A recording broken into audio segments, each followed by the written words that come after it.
we've been through possibly the worst when Russia first invaded Ukraine, and bills went through the roof. I mean, I don't know about you, but I was just like, blimmin' heck, better stop boiling the kettle. But they could be set to go up again, rising to an average, get this, £1,714 a year. So I reckon that probably averages around, I don't know, 130 to 150 quid a month. I remember the good old days when my energy bill was about 75 quid a month for both gas and electric.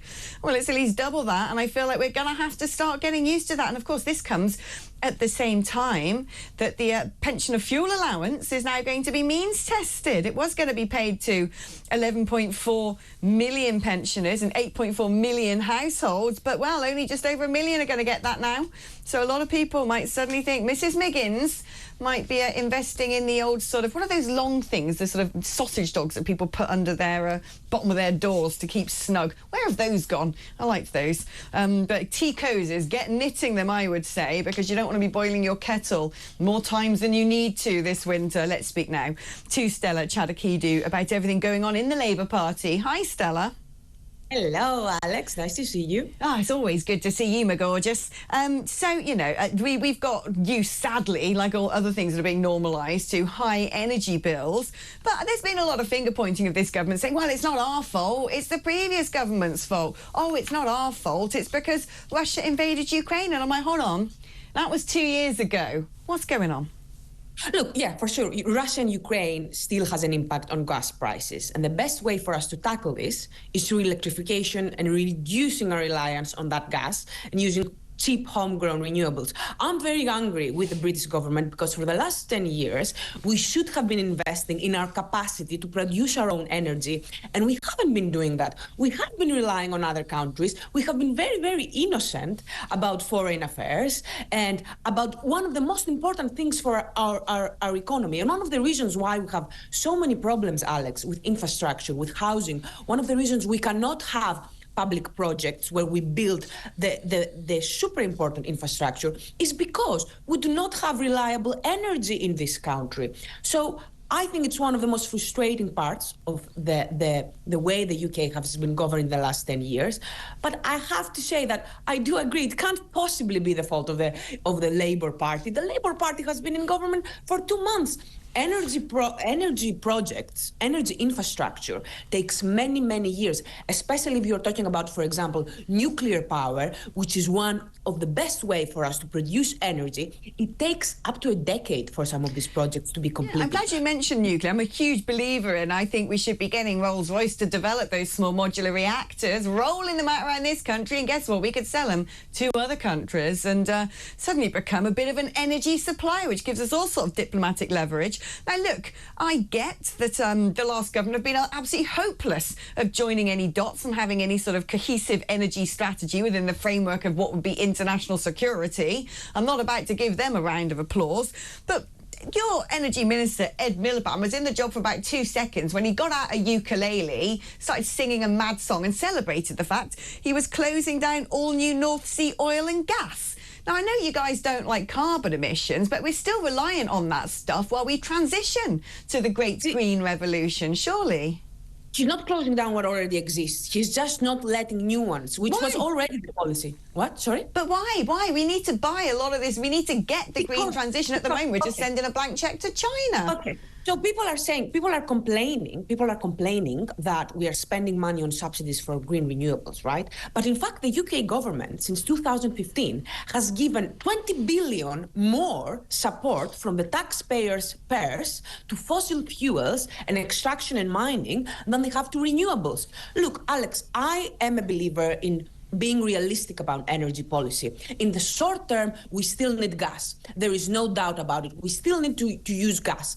But in the long term, we have to plan for renewables. We have to plan for the sort of energy that the voters want as well, because at the end of the day, the voters do not want to rely on gas and oil because they know that this is not good for our environment and it's not good for our purses. But also what isn't necessarily good for our security is the fact that when we look at buying solar panels or buying windwalls to stick up on what should be, you know, farmland to sustain agriculture in this country, we're getting that stuff from China, who don't give two hoots about carbon emission. They don't care.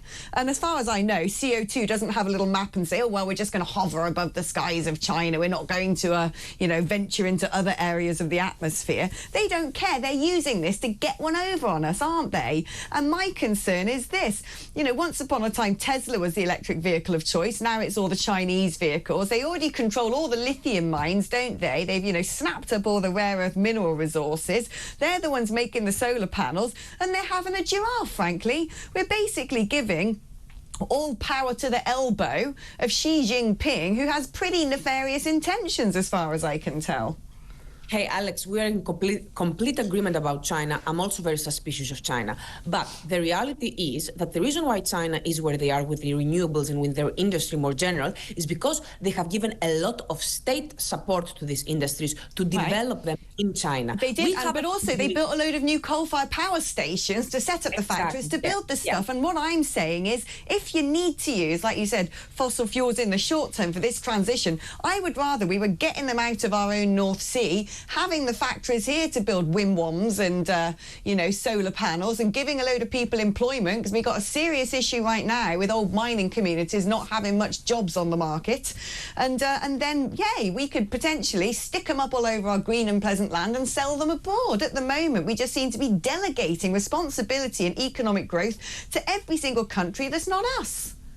I think there is a middle ground between what you are saying and what I'm saying, because I'm also not entirely hostile to local energy, even if it is gas, because gas is still much cleaner than coal, which is what China is doing. But again, I have to go back to the fact that the reason why China is where they are is because they do have access to reliable energy, and we don't have that in the UK. And what we need in the UK right now, and again, I have to say, Labour has only been in government for 2 months, so give them some time. Let's wait and see what's going to happen in the autumn statement and after that. We need to have a plan for how we have energy, long-term, secure energy, cheap energy for our industries to flourish in the same way.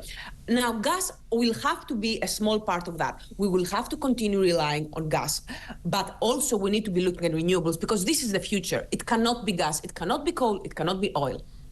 Let's move on to a different topic now, which is, you're saying Labour have only been in power for a short time, and, most governments have a bit of a honeymoon period when they first get into office. There's a sense of renewed hope that things might be a bit better, and frankly, after the nonsense of the Conservative Party, even I shared in that hope at one stage. But if I'm honest with you, Stella, a lot of people, when they're messaging the show and calling up, aren't particularly happy about what's been going on. And look, it was a really bumpy start, wasn't it, with the riots? I get that. That was a horrible thing, baptism of fire, if you will, for Sir Keir Starmer. But what upsets me, actually, is a lot of people are scared. They're scared of him. He's frightened people. And I know he had to crack down on protesters and rioters, but a lot of people out there are worried they're going to have their collars felt because they put something on Twitter. And even though I'm sure that is not the case, what I don't understand is why he hasn't wheeled out his lectern from 10 Downing Street and had a bit of a Kamala Harris moment, right, and had a positive message and said, I am Prime Minister for all the country. Instead, he seems to, I don't know, my impression is he seems to quite enjoy one side of the political spectrum, living in fear of him.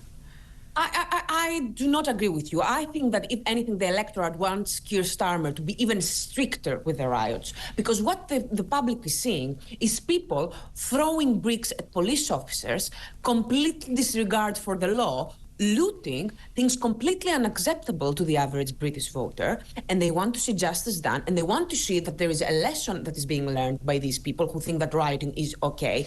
And I understand what you're saying, Alex, about a part of the electorate feeling like they're the ones being attacked. But I do not think that's the case. I do not think that the average voter who has concerns about immigration has anything to do with the racist thugs that we are seeing committing violent acts on our... I know that, Stella. You know that, right? We both know that. But the point is, if all voters were happy and did want Sir Keir Starmer to be stricter, he wouldn't have names such as Sir Keir Stalin and Two-Tier Keir. Those things have gone pretty widespread online. So I don't think that's saying that all the population want him to be even tougher. And I get you, he had to crack down on the protest, but is it not time he addressed the nation again and sort of set things straight?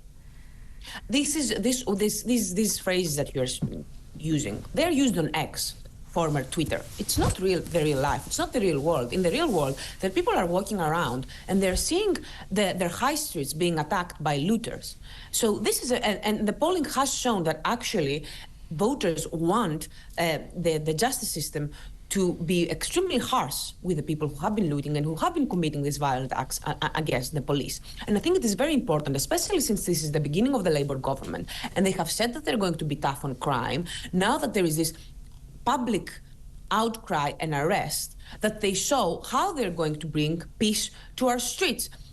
At the same time, the immigration problems that you are saying that, you know, a lot of people, a lot of voters have concerns about, this is a completely different topic. And I do not think it would be right for Keir Starmer to address this at the same time as dealing with the riots, because you have to show that there is a differentiation between the average voter who has concerns about immigration and the violent looters and rioters who are doing things which are illegal. But you think he has managed to make that distinction? Because I think that's where the failures happened, actually. I think there's a bit of confusion about that delineation. I don't think he has been particularly lucid on that matter. I mean, when I think of the first protests that took place, they were ugly, but were nowhere near as ugly as they became. He turned around and just used the term far right. He politicised it straight away.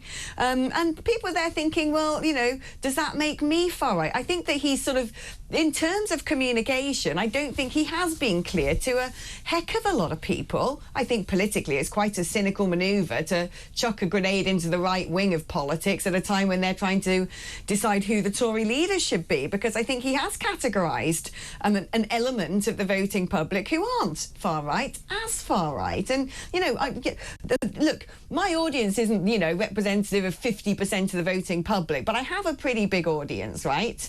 And almost everybody, I can guarantee you right now, almost everybody who's listening right now probably feels a little bit under attack by Sir Keir Starmer.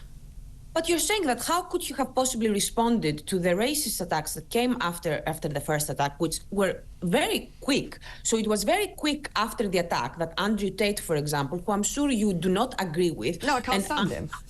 Yes, exactly. He's disgusting. And in my opinion, he is far right. He says a lot of things that are far right. He's you know, verging on fascism, and he's also extremely misogynistic. And he came out straight off the bat after the attack, and he started talking about lies, saying that the attacker was someone who came on a boat from Rwanda, when in fact that person may have been from immigrant descent, but he was born in the UK. And he started peddling those lies and saying that there is some vast conspiracy and people are trying to hide the truth. So how exactly do you respond to that immediate reaction and at the same time try to have a conversation about immigration, which in my opinion should be completely different, because it is so unfair to talk about immigration in the same breath that we're talking about a murderer who was born in the UK? Yeah, well, do you know, I think that, like I said, I think that he's either missed a trick here, Sir Keir Starmer, on doing this effectively and communicating these things effectively, or he willfully doesn't want to. And for me, the jury's still out. I've got some breaking news, by the way. Don't go anywhere, Stella. But there has been some news just in. A body believed to be that of Mike Lynch's daughter, Hannah, the sixth and final person missing after a luxury yacht sank in a storm off the coast of Sicily, has been found. That's according to the Italian Coast Guard. Now, his lovely daughter Hannah, who was due to go to Oxford University this fall, tragic, frankly. She was still missing, but she has now been found. That's according to the Italian Coast Guard. And yeah, I want to revisit that story at some point because it's a bit funny. I think there's things going on there that I don't quite understand. Let's come back to you, lovely Stella. And tell me what's going on with the Labour membership, because I think I can already predict what you will say about the 37,000 who left last year with Starmer in charge. And, you know, maybe if this is true, it's a positive news story, which is he's basically washed the far left out of his party. Exactly, he has, and so you cannot complain, really. And I would also add that the Labour Party still has more than double the membership of the Conservative Party, and still has one of the biggest, proportionally to the UK population, one of the biggest memberships across Europe. So I can't really say I'm concerned. And look, it's the first two months of Labour being in government, right? So you know what happens when you become the government. You become kind of like the establishment, let's say. So a lot of people are less motivated to be a part of a bigger project, which will have to include people who are not the average Labour Party voter. So I think this is totally normal. And at the end of the day, I don't think that the number that you've mentioned, I don't think that is that big of a number, because remember that during the Jeremy Corbyn leadership, you did have people who were not conventional Labour Party voters joining the Labour Party. Now they've left. Okay. Yeah, I thought you'd say that, Stella. Thank you ever so much, my darling. It's always lovely catching up.